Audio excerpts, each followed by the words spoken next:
Despite the fact that Marxism made headway in terms of policy in the United States and other Western European countries in the early part of the 20th century, orthodox Marxists had a major problem by the end of the 1910s. The actual worldwide Marxist revolution really hadn't ignited. Not only hadn't it happened, workers had spent the better part of 5 years murdering each other en masse in World War I. Marx's dialectical prophecy had been proved false. But just because Marx's dialectic materialism had been proved false, and just because soon the new Soviet Union would be slaughtering its own citizens at record rates, didn't mean that the Marxist intellectuals were going to give up on worldwide revolution. That was where Antonio Gramsci and Georgy Lukács came in. Gramsci was an Italian socialist who saw tearing down society as the necessary precondition for the eventual victory of global Marxism. Marxism simply hadn't won because men were weak. And men were weak because they were the products of a capitalist society.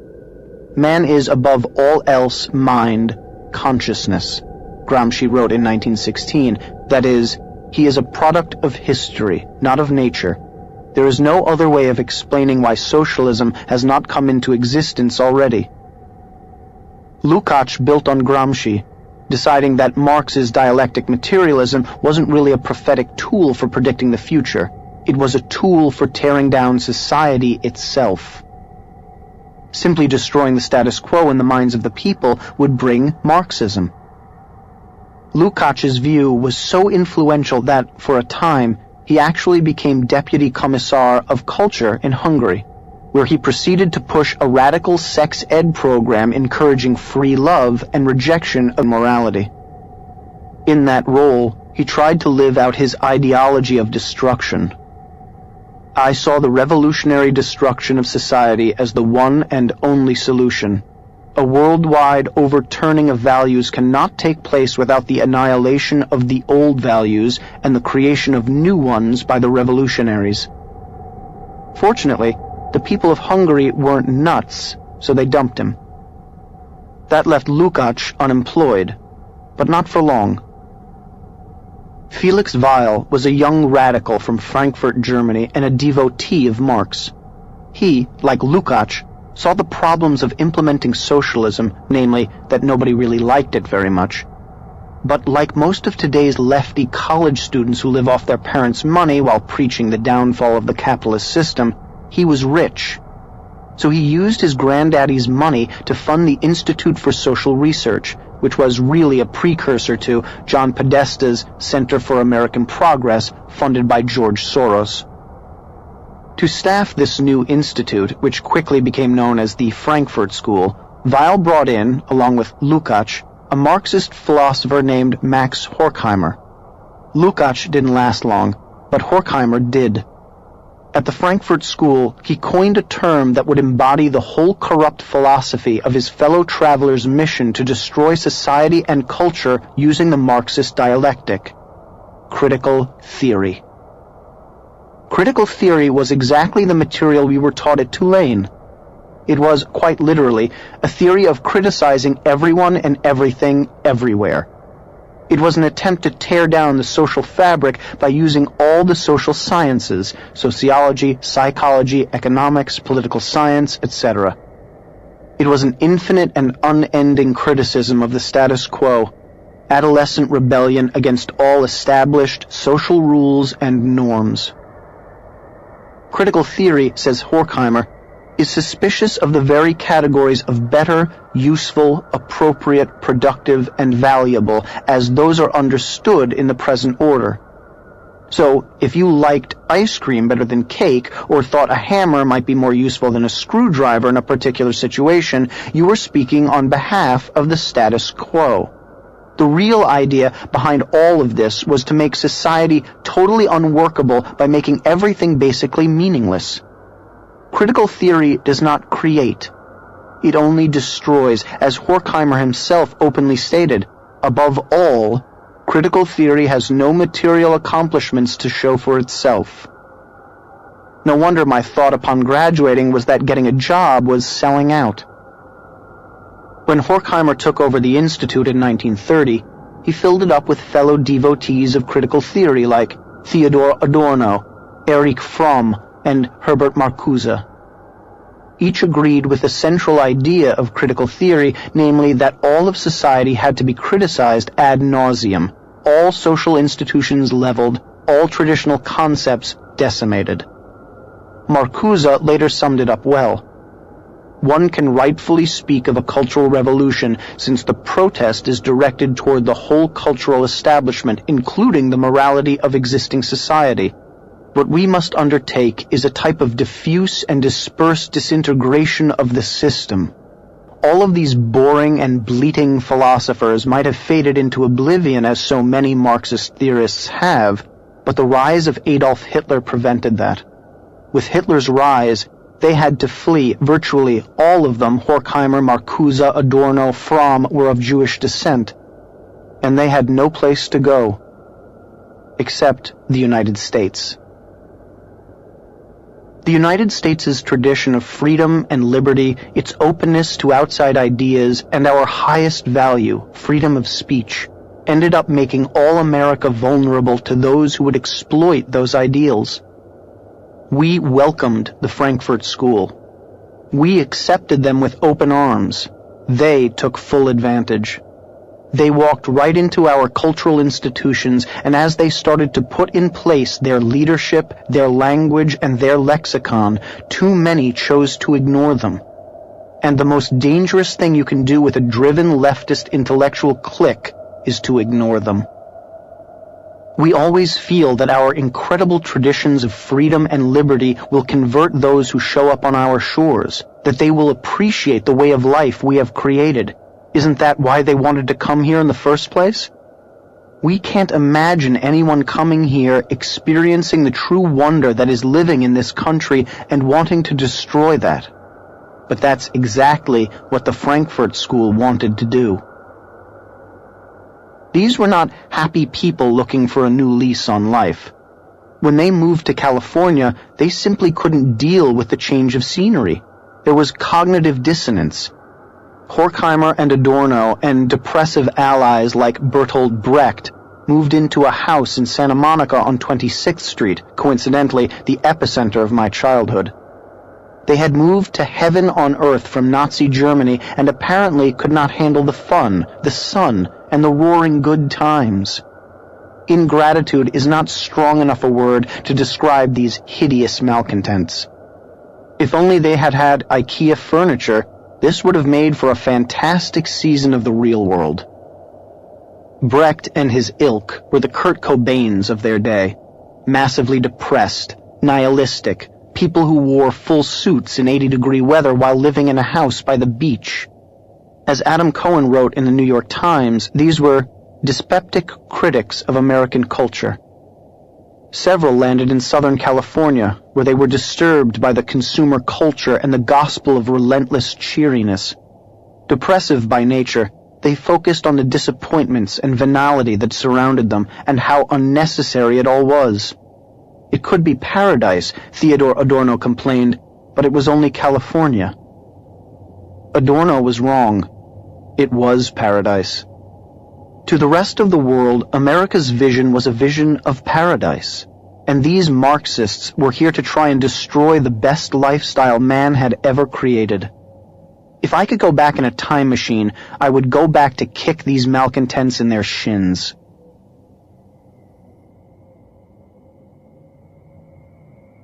Members of the Frankfurt School had some American allies, men who had accepted the Roosevelt-Wilson synthesis of Hegel and Marx and who were now looking for the next step. The Frankfurt School had been sending mailers out to prominent fellow traveler sociologists in the United States for some years and creating connections with them. Meanwhile, Columbia University's sociology department was dying. They needed new blood, and they liked what they saw in the Frankfurt School. All the Frankfurt School had to do was to get into the country, and they'd take their place in the hallowed halls of American academia. Fortunately for them, there was an organization called the Institute of International Education, specifically devoted to helping fleeing scholars from Germany.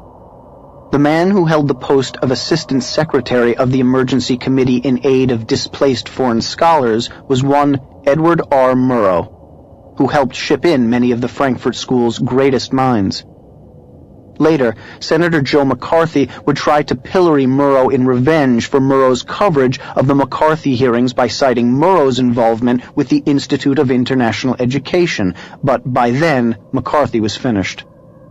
In any case, once in the country, the Frankfurt School was almost immediately accepted at Columbia University. It was a marriage made in hell. With their tentacles affixed to the institutions of American higher education, the Frankfurt School philosophy began eking its way into every crevice of American culture. Horkheimer's critical theory became a staple of philosophy, history, and English courses across the country.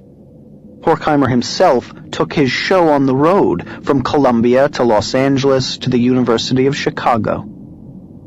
Meanwhile, Erich Fromm, one of the Frankfurt School's main thinkers, was pushing cultural Marxism through psychology by blaming Western tradition for the rise of Nazism and the rejection of Marxism. This was a fiction, of course, convenient rewriting of science to meet a political agenda. Leftists today still call their opponents Nazis on the basis of this flawed and inane psychoanalysis. Early on, Fromm embraced the ideas of Frankfurt School fellow Wilhelm Reich, who felt that psychological problems largely stemmed from sexual repression, and said that sexual liberation from societal mores could cure large numbers of people. Reich, whose psychoanalysis included disrobing his patients and then touching them, helped place the foundations of modern feminism, arguing that the repression of the sexual needs creates a general weakening of intellect and emotional functioning.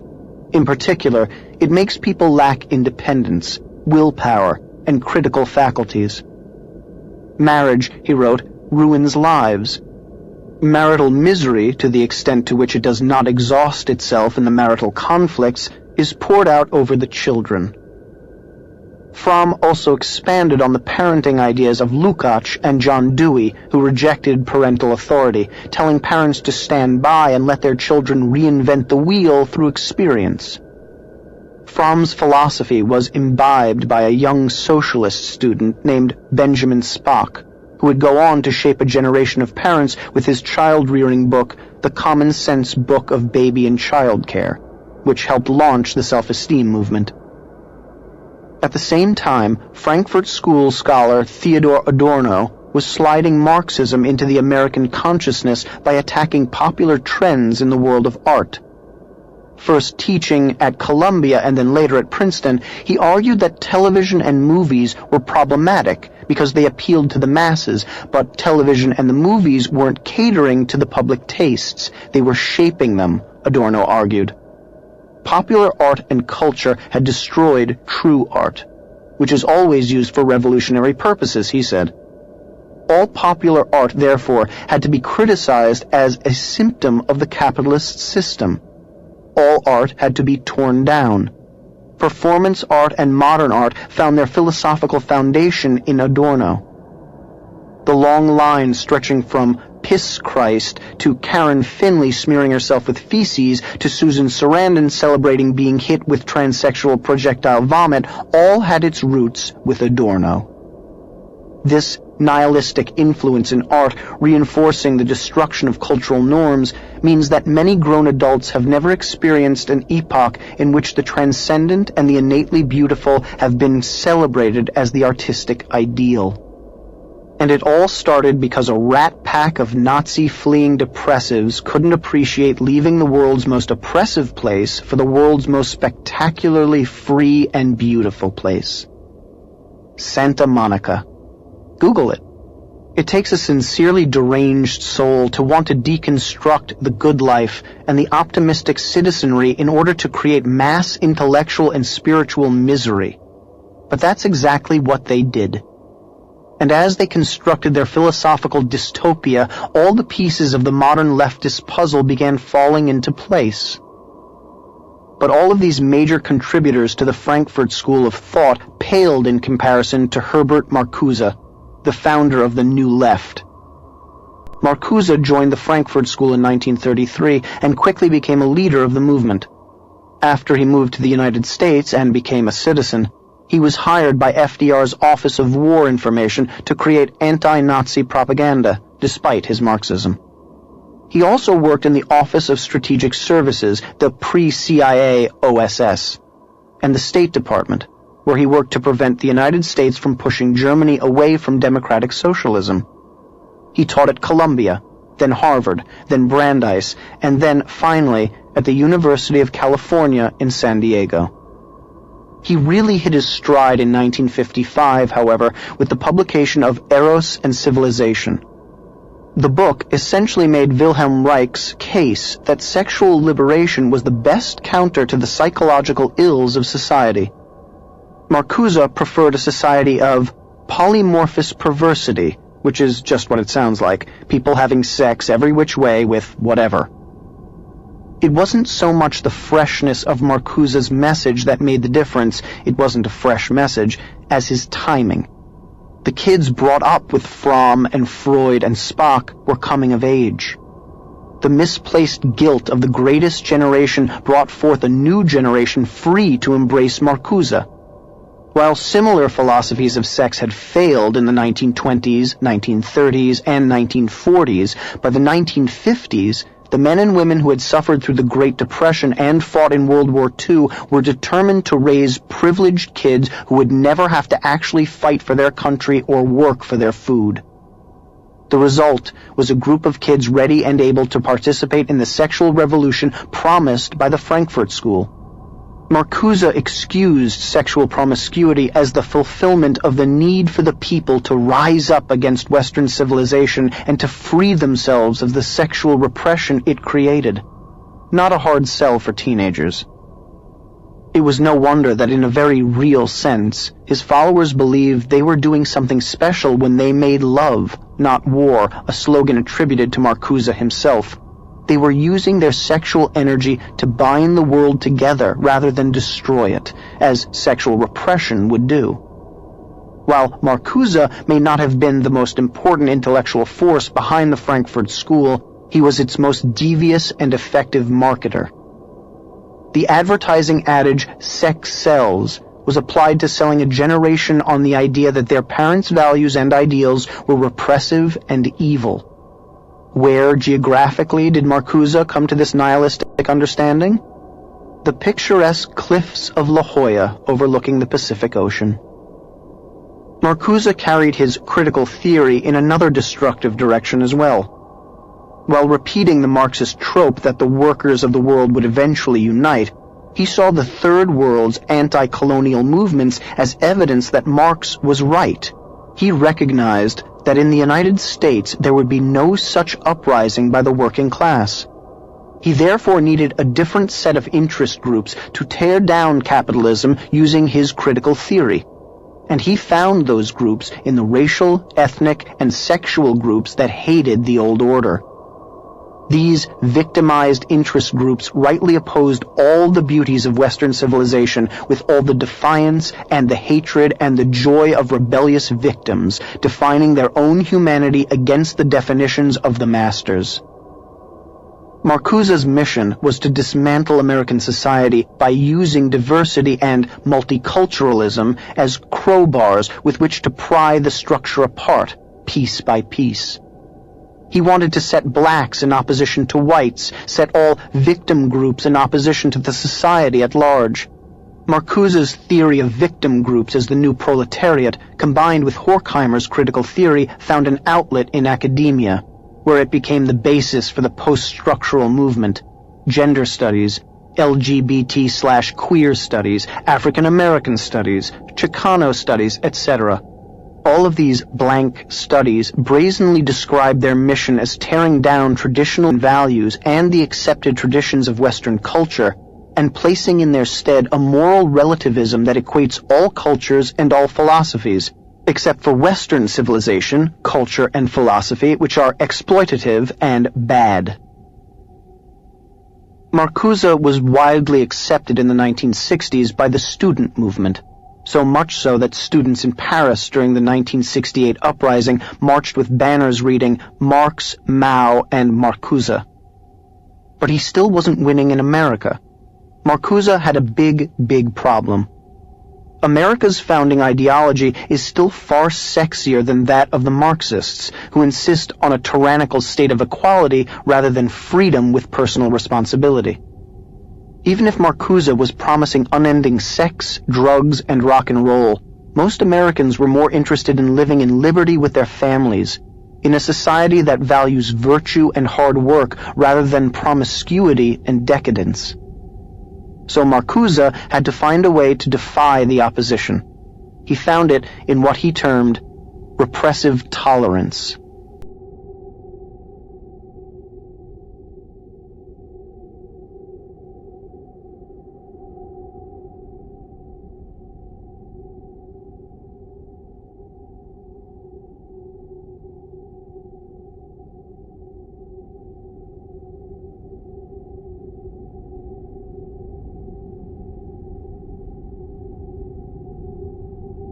In 1965, Marcuse wrote an essay by that name in which he argued that tolerance was good only if non-dominating ideas were allowed to flourish, and that non-dominating ideas could flourish only if dominating ideas were shut down. The realization of the objective of tolerance, he wrote, would call for intolerance toward prevailing policies, attitudes, opinions, and the extension of tolerance to policies, attitudes, and opinions which are outlawed or suppressed. America was experiencing a repressive tolerance under which dissenting viewpoints were stifled. What it needed was partisan tolerance. In other words, if you disagreed with Marcuse, you should be forcefully shut up, according to Marcuse. This made political debate very convenient for him and his allies. This totalitarianism is now standard practice on college campuses, in the media, and in Hollywood, the very places that the Frankfurt School sought to control. The First Amendment, the same instrument that allowed the Frankfurt School to land on our shores and express their pernicious ideas in freedom, was now curtailed by those who had benefited from it. Marcuse called for a tyranny of the minority, since the tyranny of the majority could not be overcome without a total shutdown. There's another name for Marcuse's partisan tolerance: political correctness. In fact, the term political correctness came from one of Marcuse's buddies, Mao Zedong. Mao used the term to differentiate between those who had scientifically correct views and those who did not. Those who did were termed politically correct. In 1963, just 2 years before Marcuse's repressive tolerance, Mao came out with an essay entitled, "Where Do Correct Ideas Come From?" In that essay, he argued that the Marxist society determines correct ideas, and all incorrect ideas must be put out of their misery. Mao thought it, Marcuse thought it, and his ideological heirs thought it and still think it. Hello, neighbor. And so Marxism came stealthily to our shores, squatted here, planted its roots, and grew like a weed, all before we even noticed it. It happened at the university level and at the governmental level and at the media level. We didn't notice because we couldn't read the rhetorical garbage these jokers were spewing, and we didn't think it was important. Our Constitution survived a revolution and a civil war and 2 world wars. Why should we worry about a few German eggheads? Especially since America was economically thriving under such oppression. The foundations of the complex had been built, but we still couldn't see the complex itself. The complex was hidden under paragraphs of obscure text and in college curricula at places like Tulane University, under the unlikely auspices of American Studies. Talk about a wolf in sheep's clothing. It all seemed so benign, and we figured that if college students went off and had sex and did drugs and engaged in teenage rebellious decadence, oh well, they'd eventually come back to the Constitution just the way their parents had. We slept while the other side armed, And while we snoozed, they secretly stole away our defensive weaponry, our allegiance to the Constitution and to freedom of speech and opinion. It was only when they fired the first shots over our bow that we noticed we were unarmed, and that they had weaponized the cloudy bacteria of their philosophy into full-bore ideological anthrax, ready to deploy on a moment's notice. The line was becoming clear.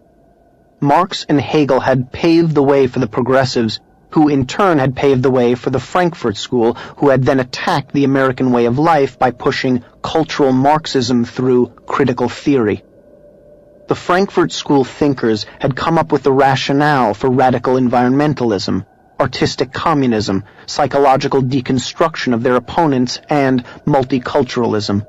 Most of all, they had come up with the concept of repressive tolerance, aka political correctness. They had penetrated the academies. My American Studies program at Tulane had far more Adorno and Gramsci and Horkheimer and Marcuse than Twain or Jefferson or Lincoln. There was some trickle-down intellectualism going on. All the college students who worked through these programs and took swigs from the Frankfurt School bottle labeled "Drink Me" shrank mentally and ended up as parts of the complex. But that didn't explain how American society as a whole was taken over by this stuff. I just couldn't understand it. How did Frankfurt School philosophy, which is obviously complicated, highfalutin stuff, become a mass psychosis? How did this outsider's philosophy penetrate our hearts and our minds?